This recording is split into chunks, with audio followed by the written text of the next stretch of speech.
fight continues over a plan to redevelop an old UConn campus in West Hartford. Channel 3 Eyewitness News reporter Bryant Reed is live right now in West Hartford tonight with the details heading into a meeting coming up tonight. Bryant?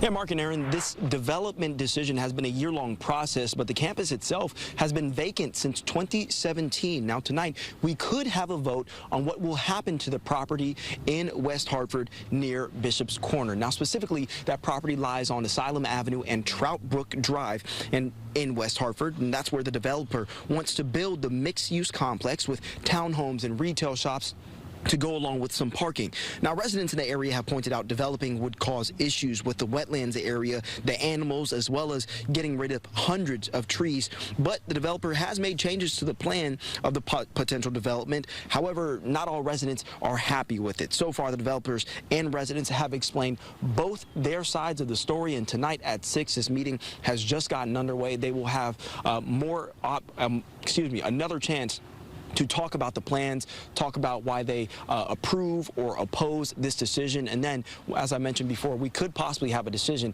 from the town council on what could happen with this former UConn property. So we're going to head in the meeting in just a few minutes here, and we will make sure to keep you updated both on air and on the Channel 3 app. In West Hartford, Bryant Reed, Channel 3 Eyewitness News.